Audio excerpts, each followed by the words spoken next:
नमस्कार दोस्तों, मैं नरेश चौक से और आज के वीडियो में हम reasons of flow chart using समझने वाले हैं। किन रीजंस के लिए हम फ्लो चार्ट का यूज़ करते हैं। तो चलिए स्टार्ट करते हैं अपना वीडियो। अगर आपने अभी तक हमारे चैनल को सब्सक्राइब नहीं किया तो चैनल को सब्सक्राइब कीजिए और वीडियो में भी अंत तक बने रहिएगा। तो चलिए सबसे फर्स्ट रीज़न देखते हैं, वो है to identify and remove wasteful. Wasteful means non value added activities, वो एक्टिविटीज़ जो कि हमारे प्रोडक्ट में, हमारी सर्विस में कोई भी वैल्यू ऐड नहीं करती हैं, उन एक्टिविटीज़ को सबसे फर्स्टली आइडेंटिफाई करना और फिर उनको एलिमिनेट करना, है ना। एलिमिनेट मीन्स अपने प्रोसेस से, अपने ऑपरेशन से उनको परमानेंटली एलिमिनेट कर देना, ताकि वो एक्टिविटीज़ में हमारा कोई भी कॉस्ट एडिशनल ना जाए, है ना, हमारा टाइम वेस्ट ना हो। हमको सिर्फ वही एक्टिविटीज़ करनी है मेजरली जो वैल्यू एडेड एक्टिविटीज़ है और जो नेसेसरी एक्टिविटीज़ है, नॉन वैल्यू एडेड भी, और जो नेसेसरी एक्टिविटीज़ है सिर्फ वही परफॉर्म करनी है।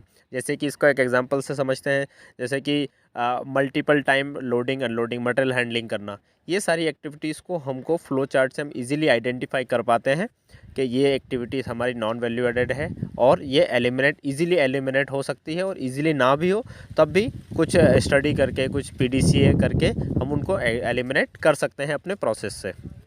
हमारा सेकंड रीज़न आता है जो कि है to train new employees. Definitely किसी भी इंडस्ट्रीज़ में अब जो एम्प्लॉयज़ पहले से हैं वो एग्जिस्टिंग तो नहीं रहते हैं, वो चेंज भी होते हैं, या फिर हम फ्रेशर्स को भी हायर करते हैं। तो उन फ्रेशर्स को हायर करके हम ट्रेनिंग तो प्रोवाइड करते ही हैं, है ना, और फ्लो चार्ट से भी उनको एक एडिशनल ट्रेनिंग दी जाती है। नया भी अगर हम लोग खुद से भी ना दें तो उनको फ्लो चार्ट देखकर भी समझ में आता है कि ये ऑपरेशन या फिर ये प्रोडक्ट या ये सर्विस या किसी भी टाइप का XYZ टास्क इस तरह से परफॉर्म होना है, क्योंकि फ्लो चार्ट में वो सारी चीज़ें मेंशन होती हैं, स्टेप बाय स्टेप मेंशन होती हैं, है ना। तो यहाँ पे किसी भी पार्ट का मिस होना या लैक होना या कोई भी एक ऑपरेशन छूट जाना, ऐसी सारी कोई भी एक्टिविटी नहीं होती, क्योंकि हम फ्लो चार्ट का यूज़ वहाँ पे करते हैं। इससे क्या होता है, न्यू एम्प्लॉयज़ को तो ट्रेनिंग मिलती है, साथ में जो एग्जिस्टिंग है उनको भी काफ़ी हेल्प मिलती है फ्लो चार्ट को देखने से ही, टास्क को परफॉर्म करने से।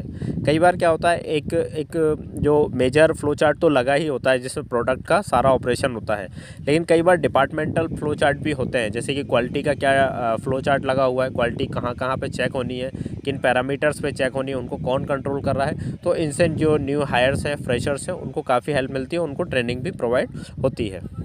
इसके बाद जो हमारा नेक्स्ट रीज़न आता है वो है to increase accountability and productivity of employees. जैसे कि मैंने अभी लास्ट वाले रीजंस में बताया कि इंडिविजुअल डिपार्टमेंट्स में भी हम फ्लो चार्ट का यूज़ करते हैं, फ्लो चार्ट को लगाते हैं, है ना, इंस्टॉल करते हैं। तो वहाँ पे क्या होता है, हर एक जो मैन पावर होता है उसके इंडिविजुअल टास्क होते हैं, है ना, उनकी रेस्पॉन्सिबिलिटीज़ होती हैं, और जैसे ही रेस्पॉन्सिबिलिटीज़ होती हैं तो फिर हम उनकी अकाउंटिंग भी कर पाते हैं और देख भी पाते हैं कि जो मैन पावर को हमने टास्क परफॉर्म करने को दिया था वो कितना प्रोडक्टिव है। जैसे कि मान के चलिए हमने किसी को ग्राइंडिंग करने के लिए दिया हुआ है ना, हमको 10 पीसेस चाहिए था, मान के चलिए फॉर एग्जांपल हमको आधे घंटे 1 घंटे के अंदर 10 पीसेस चाहिए था, लेकिन वो 5 पीसेस ही कर पा रहा है। तो उसकी प्रोडक्टिविटी कहाँ लूज़ हो रही है ना, वो एम्प्लॉय प्रोडक्टिव है या नहीं है।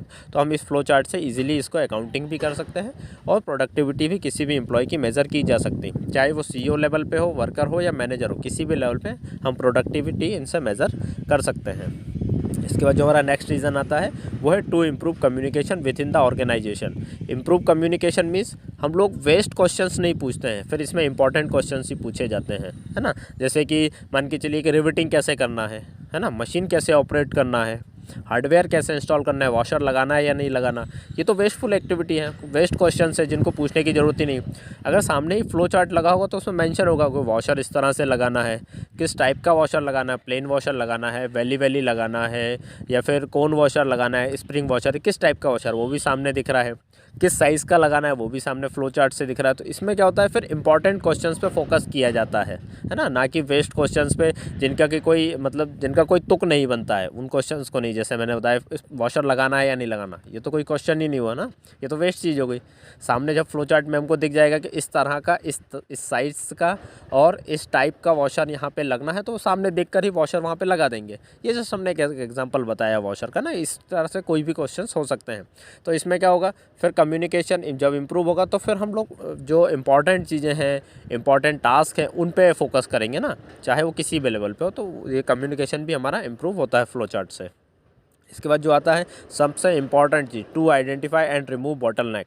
बॉटलनेक मीन्स प्रोसेस या ऑपरेशन या मैन्युफैक्चरिंग या सर्विसेज रुक जाना या फिर वहाँ पे स्लो डाउन हो जाना, है ना। वहाँ पे बॉटलनेक मतलब वहाँ पे स्लो डाउन हो रहा है, तो वो स्लो डाउन क्यों हो रहा है उसको आइडेंटिफाई करना फ्लो चार्ट से, और आइडेंटिफाई करने के बाद उसको रिमूव करना, एलिमिनेट करना, ताकि वो आगे हर्डल प्रॉब्लम ना करे, हर्डल क्रिएट ना करे और हमारा मैन्युफैक्चरिंग जो है स्मूथली स्ट्रीमलाइन कंटिन्यूसली चलता रहे। तो ये फ्लो चार्ट का मेजर रीज़न होता है फ्लो चार्ट यूज़ करने का, कि हमको अपने प्रोसेस से, अपने ऑपरेशन से बॉटलनेक को सबसे फर्स्टली आइडेंटिफाई करना है, कहाँ बॉटलनेक आ रहा है ना। फिर उसके बाद उसको रिमूव भी कर देना है ना, क्योंकि हमारे जो फ्लो टाइम होता है वहाँ पे मेंशन भी होता है कि हमको इतने टाइम में ये एक्टिविटी परफॉर्म करनी है। अब वो एक्टिविटी उतने टाइम में परफॉर्म नहीं है तो डेफिनेटली वहाँ पे बॉटलनेक आ रहा है, कहीं ना कहीं हर्डल आ रहा है ना। तो वो चीज़ हम इजीली इस फ्लो चार्ट से आइडेंटिफाई करके रिमूव कर सकते हैं बॉटलनेक्स को।